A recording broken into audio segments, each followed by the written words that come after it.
That's Buffalo Tom with A New Girl Singing from their new album, Jump Rope. This Boston band are still the same three guys who first got together way back in 1986. Here's bass player Chris Colburn to tell us the secret to their longevity, but first we find out how the sound of Dunedin inspired Buffalo Tom. We grew up with, all the Flying Nun records. Sure, yep. That's one of the reasons we were friends in college, is because we liked the Verlaines and we eventually played with them too. Of course, the 3Ds and the Bats were a big favorite of ours. Cool. How did you get turned on to that stuff? Yeah, college radio. Yeah, can't beat it. Yeah, totally. Excellent. All righty, so you got a new album out, Jump Rope. Yeah. It's been out for almost a month now, and I know you did like a album release gig or something, and now you're kind of ready to hit the road again. Is that right?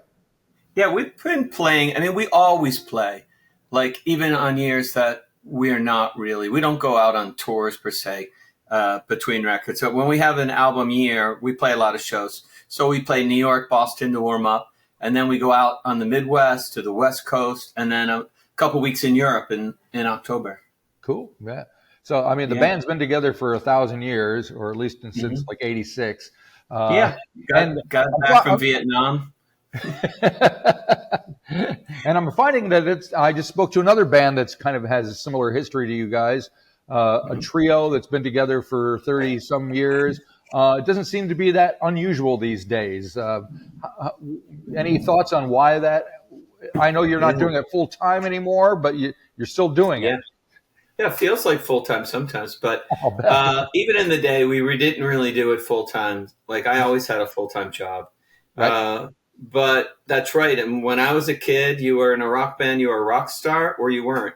There was no medium ground. But in the '80s, the definition of everything changed. College radio came in, independent labels, which we were on SST Records at first, Megadisc in Europe, and so before we were on major labels, we were on independent labels and releasing singles and things like that. So the definitions of all that got changed, right?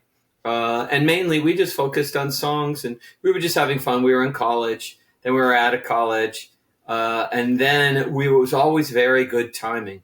We were very, very lucky in the timing world. We went to UMass Amherst when Jay Mascis was there and the Pixies, right as R.E.M. was sort of exploding.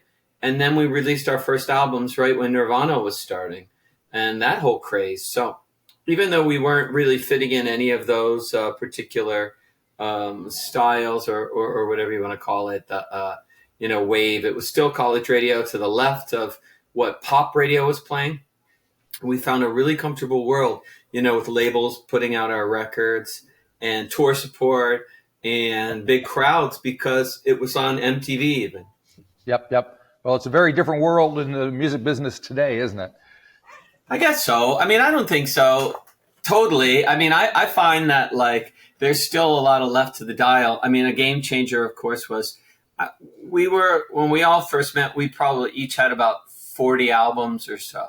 That's how you identified yourself with your Husker Du albums, your replacement records, your Exile on Main Street, Neil Young record. That was the Buffalo Tom guys all had these records, and that's how you like kind of labeled yourself, and you were very particular about going to shows and this band is your life kind of thing.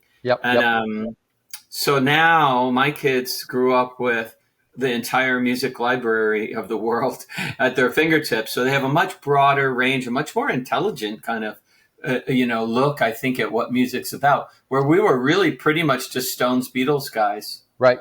Yep. Yeah. Yes, we just had a celebration here last night. Somebody's written a book about, it was 60 years ago, like this week, that the Beatles came to New Zealand, which was, you can imagine, humongous in '64 for a tiny little country to get the Beatles to come and see them. It's still unbelievable, resonating with people today. So yeah, those kind of things make a big impression when you don't have access to everything all the time. Yeah, a life. I mean, to me, I was born in the early '60s, but life and cultural change at that time period is unheard of. I think it's still the most revolutionary thing in my lifetime. And the changes just from the beginning of the 60s to the end of the 60s, that's really interesting to me, this coming in all hippies and then leaving with Altamont sort of thing. And then we were in the 70s, really our musical playing started.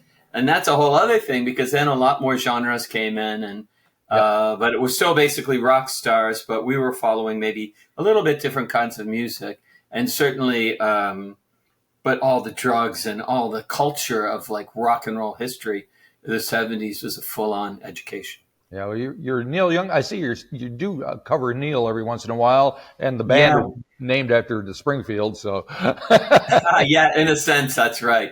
In a funny way, that's one of the little jokes of Buffalo Tom.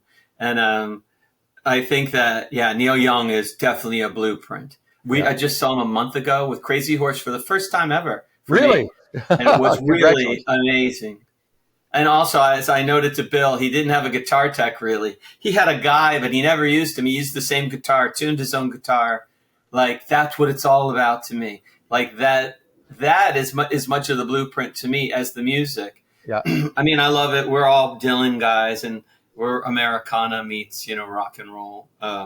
But there's also this idea of it not being these rock stars that we saw in the 70s. That's why I kind of bring up that part of it. That was a big appeal to us, was the Replacements and Husker Du and Sonic Youth and Dinosaur were like regular guys. In fact, kind of left of regular, a little not quite right, kind of on the spectrum. Yes. And that was really like a wonderful moment to kind of see like those kinds of guys to have their moment. Yeah. Yeah, I've interviewed Jay Mascis, so I know what it's like. Yeah, that's right. He produced our records. Yeah, that's right. Yeah. We're still friends. Without Jay, there's no Buffalo Tom. Yeah, and they're pretty popular. Dinosaur and Jay's, he come down here all the time and play. So yeah. So let's get into this new record, Jump Rope. How did this first one since 2018, which is kind of another common story. Everybody with the COVID and all that, everybody had a big layoff, and then they gathered up all this material. So pick it up from there, if you don't mind. Yeah, right. Well, we always write. We keep writing. So for us, these albums, though, we're not trying to redefine, reinvent the wheel. This is another chapter. It's like the books of Steinbeck or Somerset Maugham. We're writing a very similar novel each time, I think. And even on this one, because we had a COVID break, for me, I have like a stack of songs, notebooks. And I went out to the old notebooks and picked songs out of there. And so to me, that was not a surprise. It's kind of like, I remember when the Stones did Tattoo You, they kind of mined some old records. And I think that if you're a certain type of band, that you can do that with. And I think that's a Buffalo Tom thing.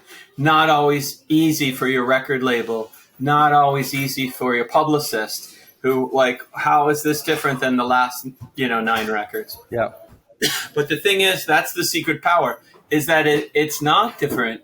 We don't seek to be different. We're still writing our song. I think there's one song that we write, really, and we write slightly different versions of it.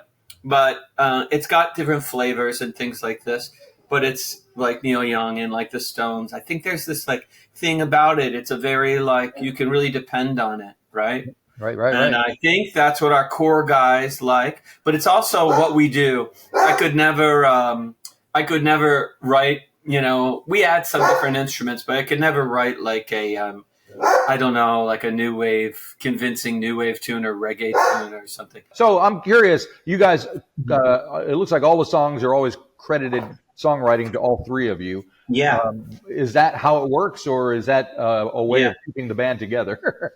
Yeah. Well, I mean, I think that's an important part of the longevity of most bands. I remember we met R.E.M. very early on in the world, and they were always kind of like, everybody's getting in the van, everybody's going to the gig. Everybody has a certain thing that they bring, so it's important to share everything. Yeah, one for all kind of thing. And I think once kids came and we each had houses and things like that, I did seem like that was a good decision.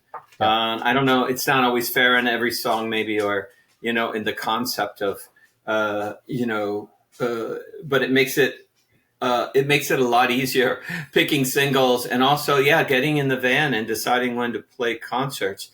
I mean, I don't see a lot of bands of our era that are the same lineup. Yeah. And part of it is that, I think, and that was a decision I made very early on, that you just sort of have to go with or not, and not grumble about it later. But there's a lot of magical things. I mean, I own a music agency, booking music agency for 40 years. And I say to a lot of young bands, think about that decision. If you want to have longevity, if you want, invite your friends, start a band. But share is a good way to do this. It can cause a lot of trouble down the line if you don't. Sure. Plus, we were never, I don't think we ever thought much about, like, oh, we're going to have a big hit single, or we're going to like conquer the world. So it was also kind of easy when it's, just splitting up mashed potatoes kind of thing. Yeah, it's never a good look when two of the guys in the band, or one or two, have all the money, and the rest of the band is kind of scraping for whatever's left over. It's not going to end well. No, and the real magic of bands, of course, is something like on Jump Rope, our 10th album. Tom was really our drummer, who doesn't always bring songs in. He was very instrumental in changing the concept, which we had never done before, which was recording the demos and the basic tracks with acoustic guitars, right? Which we always use electric bass guitar. So, and I used a flat wound short scale bass. We do change. There are little workings that change. And also Tom chooses kind of more or less the songs that we do out of lots and lots of song ideas. He also brings song ideas in lots of times, but he's this great fit because as a producer, sort of in that sense, he doesn't say like, we must do my songs or we must do this. He gets busy with drums, and I generally get busy playing bass. And Bill and I have, like, right from day one, have been very sympathetic with each other's songs about adding harmonies or call and responses and little bridges and these kinds of things. That classic songwriting weaving, which I think also is so great not to, so in all those examples, not to get too bogged down with, well, that's 20% of the song or that's 30% of the song. With three guys, it's fairly easy. Plus, really, at the end of the day, like, Tom is a very popular part of our band. Obviously, Bill is. And, like, I do the bookings for the band when I was starting out and managed, like, and got our record label. So everybody has a different job. It works pretty well. Yeah, because you mentioned, I read that starting out making this record, Bill was playing mostly acoustic guitar, and then it kind of shifted upward. So was that something that, as a band, you guys talked about, or is it just kind of happen organically? And with the drums, the same thing? Yeah, it does. I mean, Tom really set the line of, we're also playing so loud for so long. When we rehearse, we have to either wear like rifle range kind of hearing protection or play lower. Right. But also, Tom was sort of like, a lot of these songs that I like are acoustic based. Let's not just layer electric guitars on everything. Although that is a sound we like a lot, which is this mixture. And we still have lots of electric guitars on here. But also, it's arranging. Like, there's some really interesting things that everybody does and sort of has this kind of, when you get a song, you start to balance it and put in things. And this is the kind of minds that we three have. And it's fairly egoless kind of versions. And really, sometimes we on some songs on this record, even, we kind of, from time to time, Bill and I would like take the guitars out and try some synthesizer sounds, fake string sounds, all kinds of things, which you hear pop up on this record. I think we are moving a little more towards that kind of thing, just as on the 10th album. But overall, it's still just about the song, the catch. The like chorus, these kinds of things, I think are most important for Buffalo Tom. But for me, also, I should add last that I think from the past 3 or 4 records that Bill has entered a whole other level of songwriting, lyrics. And that's a different kind of thing than we've had before. And I think that's a unique Bill thing, is that he's reaching sort of this abstract, almost poetry kind of verse, which I find really interesting and really super duper high level. I've only seen it in a couple bands. And it really amazes me when you see like Nick Cave, I remember kind of getting to a whole other point in his writing And I'm really impressed by that. And I think that's a really interesting thing on these records. But it's not something the average person always notices right away, especially on later records. Because people don't, I mean, ultimately, we also know because we're fans of bands, like nobody listens to the new record. Nobody really cares about our new record. We do a lot, you know, and we like the old songs too. And we play mostly old songs when we tour. But that I find a little like, in my later years, a little bit like, you know, it's so true that everybody's like, oh no, the new Stones song even at the Stones concert. But there's a real truth to that, that, you know, we have to, it's just amongst ourselves. But that's something I noticed in the Buffalo Tom world, that if you were a really savvy Buffalo Tom fan, I think you'd really notice this thing, especially on some of the ballads on this record, these acoustic Bills songs. His lyrics are reaching a whole slightly different level. My friend, you know, he's a writer. He writes a lot. He's a word person. And that to me really blows me away. I see it only with a couple handful of artists in my life. Okay. And the other person that seems to be a part of the mix in this album is Dave Minahan. Is that how he pronounces his name? Yeah, Dave Minahan, a local rock star. So when we grew up, he was in a band called The Neighborhoods. Right. He was this amazing Boston rock legend. But he is also, which is kind of almost like punk pop kind of guy. But in our later years, we've worked with all the records with him. He is eye to eye with us. He is so in tune to our 60s kind of roots and, you know, idols like The Who and the Kinks, but also tries anything, encourages me more than I've ever been encouraged by a producer, probably, with John and Yellow. So it's a perfect combo for me, who I'm a little bit shy sometimes to, I don't know, musically from my bass point of view, I'm usually just learning to play the bass parts on the album. So I'm quite engaged in just like learning parts. We mostly write all on guitars. But he's a person that really, I think, just gets us completely. And can be firm, but he's also just a creative pop kind of sensibility. And I think that adds a whole other jump to these recent 3 records, I think, now. Okay. Just picking a track to talk about. I was thinking maybe Come Closer, because you mentioned R.E.M., and to me that song had a particular R.E.M.-ish kind of vibe to it when I was listening. Oh, yeah. And I see R.E.M. has surprised everyone by briefly reuniting. That caught everybody, you know, made everybody happy. What were your thoughts on all of that?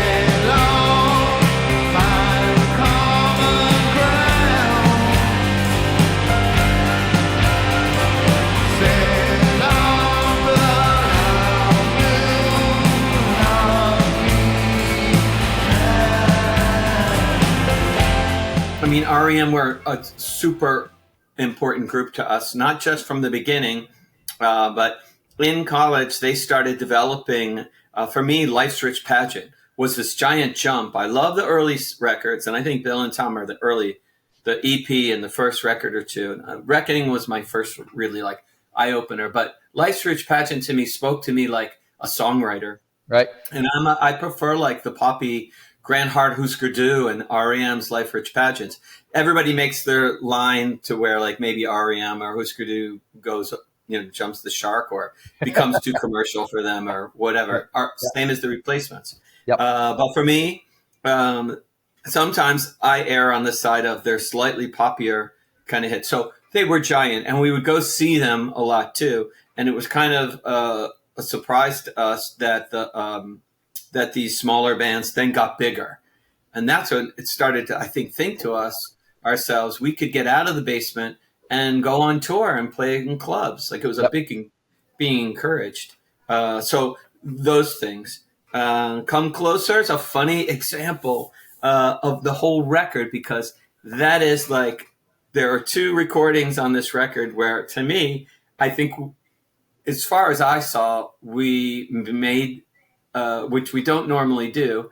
We didn't need extra songs, but we were doing a soundtrack for a TV show, and that was a 20-second song. that we're kind of just inventing with like 5 chords. And then Bill said, I also have some chords. Let's make up a song out of these. And it was Come Closer.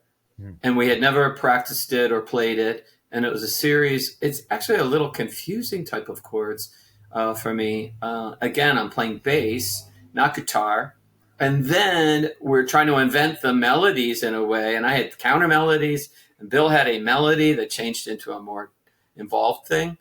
But I did notice a lot of people ask about that song, where I would never have imagined that being on the record, to be honest.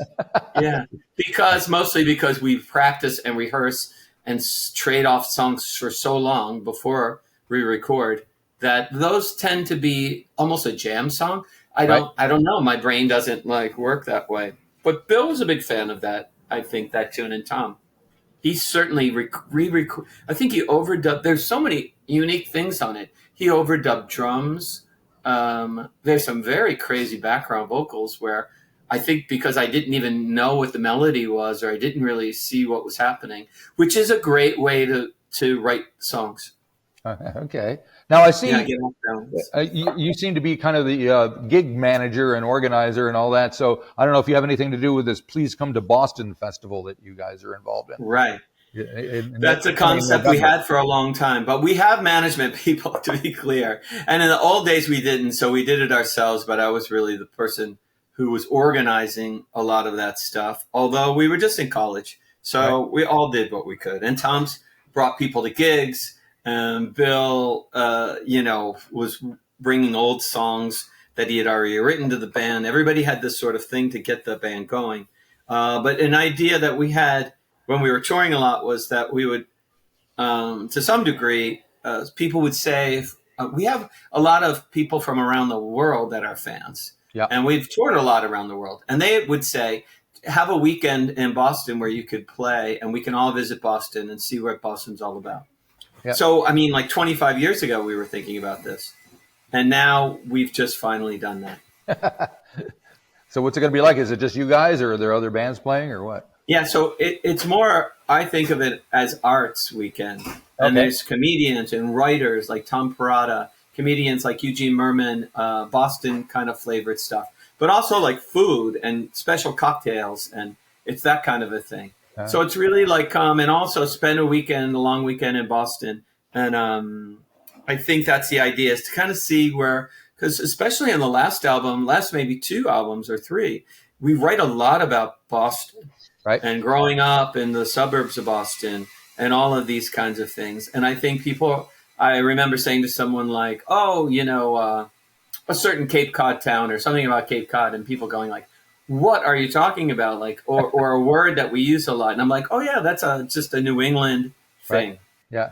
Yeah. And also the fall in New England is very curious. It's very dark here. It's a lot about how your personalities can be formed too.